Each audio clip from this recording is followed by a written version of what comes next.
This is a new record for me. I was tent camping last night. I had packed up and left within 18 minutes.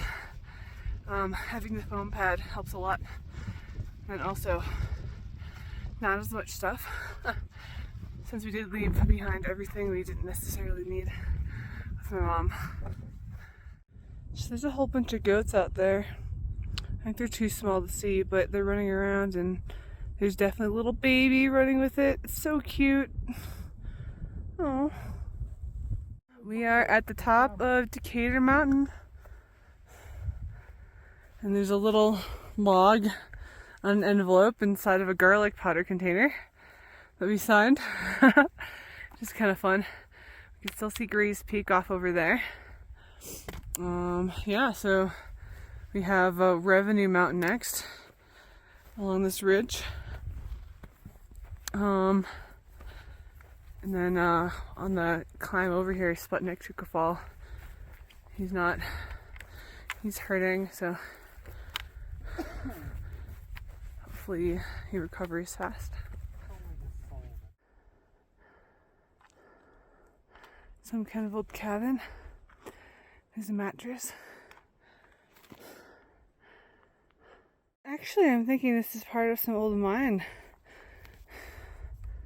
It goes down into there with like a lodging area attached, perhaps? It's hard to say. Yeah, this is definitely a mountain that was mined. Like looking at all these tracks. Yeah, it's caved in now. But the trail actually goes around the side of Revenue Mountain, not over the top. And I suppose it makes sense why this is Revenue Mountain. I assume that they were making revenue off of this. The thing I learned last night is that this is the old CDT. The signs are there because this used to be the CDT, and they rerouted it into the valley, probably because the section's pretty tough. A lot of extra ups and downs.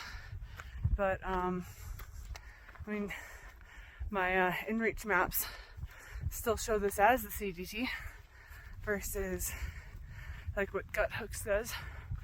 But, I mean, this is pretty neat hiking this.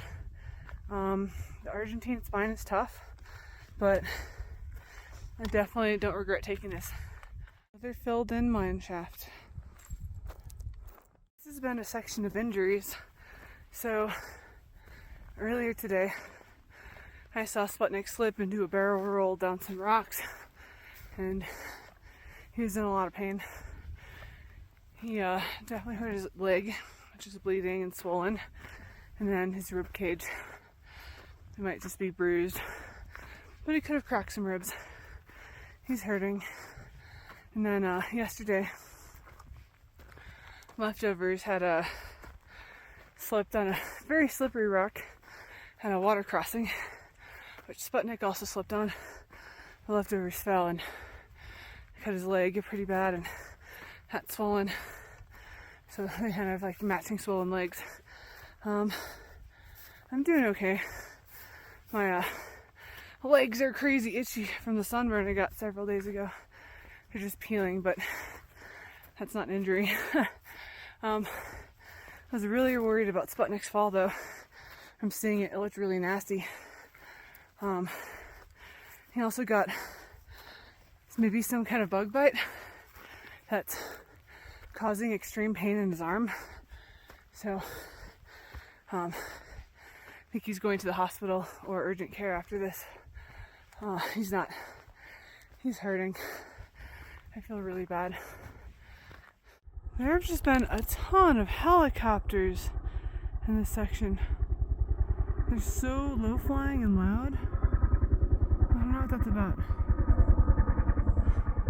Oh, we just finished the Argentine Spine. I'm glad I did it. That was pretty cool. Now we're back on the red line, which still follows the ridge. Another 8 miles without water. You might see gargoyle today, heading the opposite direction. You could also see other friends as well. So, it's kind of exciting. But also, being on a real trail again, getting to walk on a trail. That's good. It's good stuff. First summit since getting back on the road line, Sullivan Mountain. Yeah. Guess what? Another summit. Geneva Peak this time. This is actually a pretty rough climb to get up here. Oh, and there's a summit log as well. The views are once again spectacular. But this kind of hiking is so slow going. Like, we gotta make up some miles, but it's taking a lot out of us. We are on a new adventure right now, taking the Middle Fork Swan Road across the valley instead of the red line to get to where Mom is meeting us sooner. Like, one, because this section was really hard and time consuming, and two, because Sputnik's hurting, so taking this route for the best interest of the group. And there should be more water along this route. This valley route's actually really nice. It was like cold and windy at the ridge, but I would have followed the ridge for a while before heading down. But as soon as we headed down and got below tree line, it's just like, it's warmer. There's no wind. It's very pleasant and pretty.